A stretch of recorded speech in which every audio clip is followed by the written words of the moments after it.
afternoon all, can you hear me? Welcome to the Wide Awake Club. So, let's talk about the context of sustainability, because as soon as we say the word sustainability, we automatically jump to the thought process of green credentials, decarbonisation and so on, and that's exactly right. But let's take a bit of context first, because for any system, any infrastructure to be sustainable, it can't work in isolation. It still has to deliver the core values of a hospital. It still has to actually be affordable. Yeah. And it actually has to address some of the real pain points of a growing healthcare system. So what I'm going to do is spend a few minutes just looking at those pain points and seeing how sustainable infrastructure can address not just the green challenges of a nation like India, but actually start looking at the pain points of a hospital as well. So, I think this is it. Let's just pick on a few of the challenges we're all going to be familiar with. There's no surprises here. The first one we want to talk about is workforce shortages in healthcare. So I spend half of my time, I live in the USA, I live in Boston. In the US alone, we lose 50,000 nurses a year from the healthcare system. They just go. On top of which, we lose about 20% of our estate staff, our facility staff. Why? Because frankly, they can get more money doing the same thing elsewhere. They go to data centers, they go to big pharma companies, and they just leave. So we have this sort of context that before we start talking about sustainability, we really have to address, well, have we got a workforce that's going to deliver patient care and keep our hospitals running, keeping the lights on? Likewise, we have things like air pollution and health impacts. And here we have a bit of a double whammy, because as we actually heat up as a planet, then actually we have more health-related illnesses to do with global warming.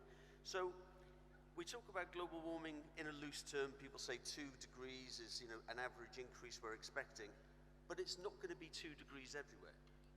Here, I think it's more likely to be 2.7, 2.8 degrees in central parts of Africa, the same.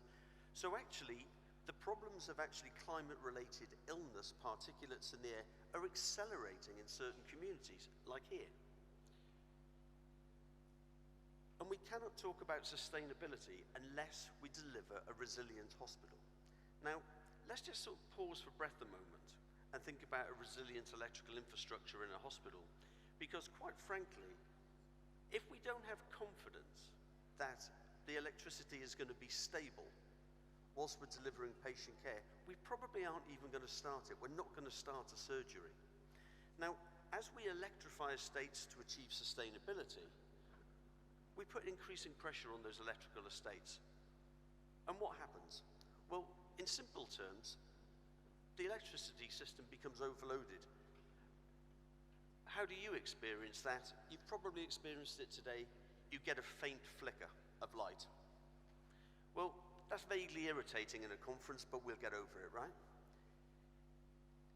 If it's my kids who get locked out of their PlayStation because of an interruption, that's a serious problem, right? That's getting the big guns out. But if you're in an operating theatre and we have an electrical disturbance and all of the technology goes into a forced reset, someone is going to die. So actually, we cannot talk about sustainable solutions unless we address the core value of a resilient infrastructure.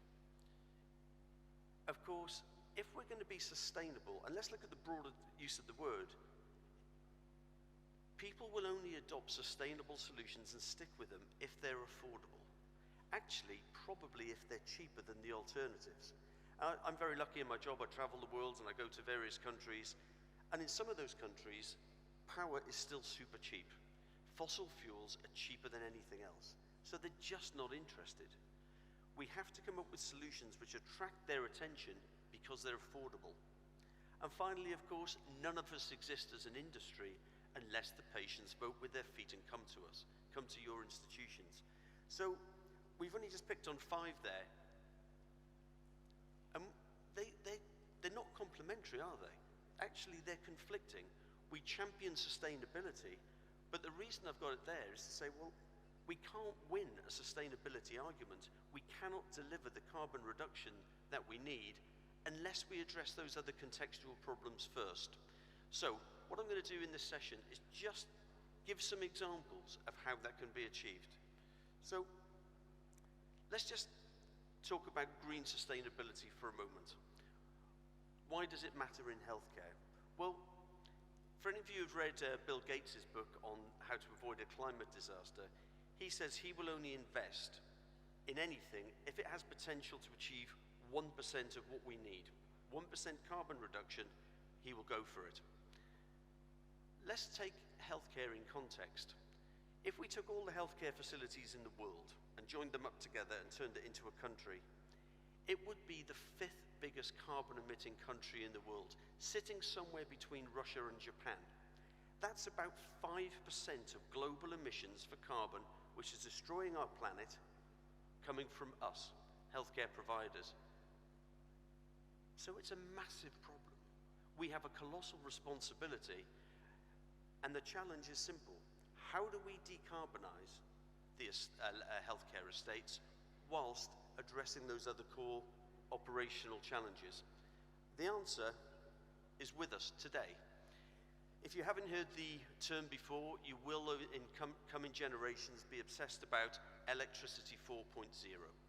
What does that mean? In simple terms, it's a twofold solution. On the one hand, we have electrification. Why electrification? Simply because electricity is the only fuel source that we have that could be generated sustainably. It's as simple as that. We have to electrify our estates to achieve sustainability, carbon reduction. But that doesn't come without challenge. To electrify a hospital estate and get rid of fossil fuels, which we're doing in many countries, realistically, that's going to increase electrical load by about 400%. Well, where's that power going to come from? It's simply not there in the grid. And even if we could achieve that, go back to my previous point about workforce shortages, who's going to manage these complex electrical estates in a workforce shortage and achieve a resilient infrastructure at the same time? The answer actually is on the other side of the screen. As well as electrifying, we have to digitize. Digitization is the real game changer here. Electrification is the enabler, we have to have it, but realistically, it's digitization of healthcare's estates which is going to make the big difference.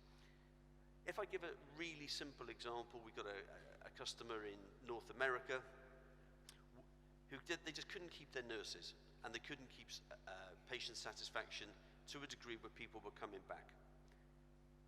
We did a bit of a study, and actually the nurses were leaving because they were saying 70% of their time wasn't involved with patient care.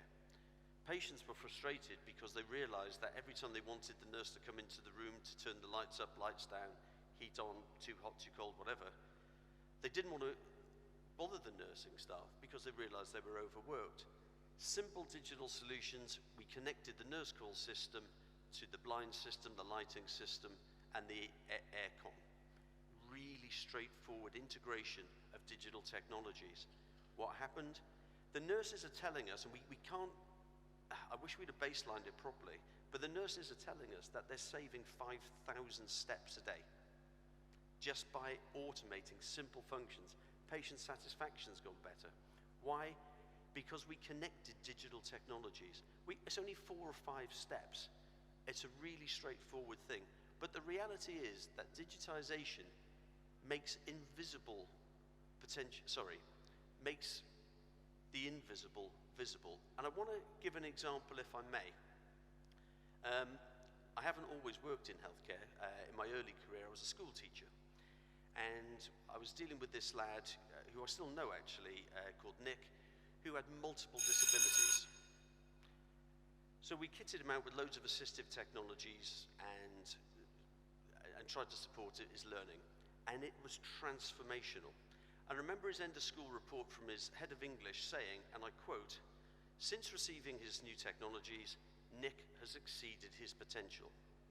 And I remember reading this and then thinking, well, and I rather pompously walked down the corridor to her office and said, "Look, I don't think it's grammatically possible to exceed your potential." And I made her rewrite it to say something like, Since adopting technologies, it's released potential we hadn't previously recognized. And that's what we have to do here. Digital releases potential that we don't even know exists yet. It'll enable us to blend technologies that haven't even been invented yet. How expensive is it to digitize? If I take the example I just gave in that room where we joined up the blinds, the aircon and everything, the lighting and everything else, well, guess what? The room controller was about 15% more expensive than average. Not too bad. But of course, we only needed one of them. Whereas traditionally, we would procure, I'll be 10 seconds, I promise, we would have procured these things separately, separate engineers, separate systems. By digitizing, we needed one controller, and actually it turned out to be 15% cheaper.